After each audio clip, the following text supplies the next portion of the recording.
पाण्याची तीव्र टंचाई निर्माण झाली आहे। गावातील विहिरी आणि नैसर्गिक पाणी स्रोत आटल्यामुळे सुमारे 2,500 लोकसंख्या टँकरवर अवलंबून आहे। मात्र 3 ते 4 दिवसांनी एकदाच टँकर येत असल्यामुळे ग्रामस्थांचे मोठे हाल होत आहेत। दूषित पाण्यामुळे आरोग्याचाही प्रश्न निर्माण झालाय। तर प्रशासनाने तातडीने उपाययोजना करावी अशी मागणी आता ग्रामस्थांकडून केली जाते। जुन्नर तालुक्याच्या पश्चिम आदिवासी भागामध्ये पाण्याचा भीषण असा प्रश्न निर्माण झाला आहे। या भागातील नागरिकांना पिण्यासाठी पाणी मिळत नाही आहे। आपण या ठिकाणी पाहू शकताय। या ठिकाणी आपण आता जुन्नर तालुक्याच्या पश्चिम आदिवासी भागातील मांडवे या गावामध्ये आलो आहे आणि या गावामध्ये या ठिकाणी टँकरच्या माध्यमातून जो आहे येथील नागरिकांना पाणी पुरवठा सुरू आहे। खरं तर 3-4 दिवसातून एकदा या ठिकाणी टँकर येतो आणि या टँकरच्या माध्यमातून या भागातील जे रहिवासी आहेत या रहिवाशांना या ठिकाणी पिण्याचं पाणी मिळत असतं। गावामध्ये काही विहिरी आहेत, मात्र या विहिरींनी पाण्याचा तळ गाठला आहे आणि विहिरींचं पाणी पुरत नाही। त्यामुळे या गावाला जे आहे या ठिकाणी टँकरच्या द्वारे पाणी पुरवठा केला जातोय। आपल्यासोबत आहेत काही ग्रामस्थ आहेत। ताई, काय सांगाल, खरं तर आता इथे टँकरनी पाणी येते? हो, इथे आमच्या इथे टँकरने पाणी येते। आम्हाला रोज अशी टँकरची वाट पाहायला लावते आणि पाणी नाही आहे आमच्या गावाला पिण्यासाठी। त्याच्यामुळे शासनाने आमचा विचार करायला पाहिजे, आम्हाला पाण्याची सोय केली पाहिजे। MI टँक केला पाहिजे आमच्या गावाला, पाणी नाही आहे पिण्यासाठी पण। खरं तर आपण पाहिलं या ठिकाणी जे आहे ग्रामस्थांना या ठिकाणी रोज टँकरची वाट पाहायला लागते आणि टँकर आल्यावरती यांना या ठिकाणी पिण्याचं पाणी मिळत असतं। आपल्यासोबत या भागाच्या जिल्हा परिषद सदस्य आहेत। ताई, काय सांगाल, खरं तर या भागात पाण्याचा मोठा प्रश्न आहे। विहिरी आहेत पण विहिरीने तळ गाठला आहे, त्यामुळे नागरिकांना जे आहे पाण्यासाठी टँकरवरती अवलंबून राहावं लागतंय।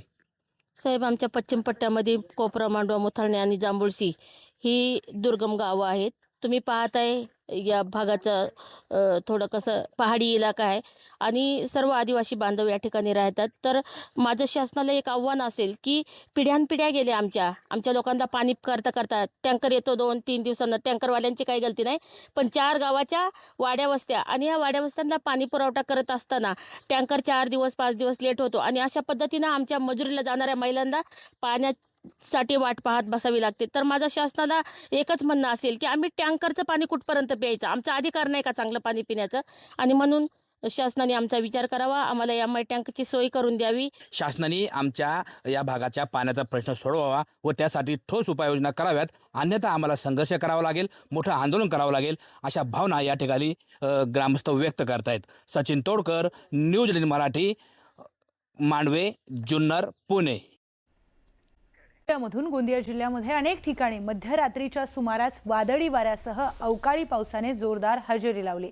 अचानक बदललेल्या हवामानामुळे अनेक भागांमध्ये मोठं नुकसान झालंय। जोरदार वारे आणि मुसळधार पावसामुळे अनेक घरांची छतं उडाल्याच्या घटना समोर आल्यात।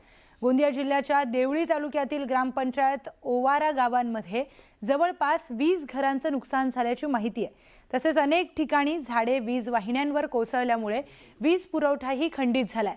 अवकाळी पावसाचा फटका शेतकऱ्यांनाही बसला असून धान, मका आणि आंबा पिकांचं नुकसान होण्याची भीती व्यक्त केली जाते। दरम्यान कृषी विभाग आणि महसूल विभागाकडून नुकसानग्रस्त भागांचे पंचनामे करण्यास सुरुवात करण्यात आली आहे। 11च्या सुमारास वादळी वारा आला आणि कोणाची छत हे झाडं घरावर पडले आणि कोणाचं धानाचं नुकसान झालं आहे। खूप म्हणजे खाली पडले आहेत, त्याचं सरकारनं थोडंसं दखल घ्यावी। अंदाजे 11 वाजताच्या सुमारास वादळी पावसाने घरांचं मोठं नुकसान झाले आहे। घरावर काही झाडं पडले आहेत आणि सीटा होते ते सीटाही उडाले आहेत। तरी मी विनंती करतो शासनाला की त्यांचे नुकसान भरपाई करून द्यावी। वादळी आणि चक्रीवादळ आल्यामुळे खूप नुकसान झालं आहे शेतीचं आणि घरांचं। त्याचे पंचनामे आम्ही आता 3 यंत्रणा मिळून करत आहोत आणि आम्ही पुरेपूर प्रयत्न करू की सर्वांना त्याचा नुकसानीचा भरपाईचा म्हणजे पुरेपूर लाभ मिळेल।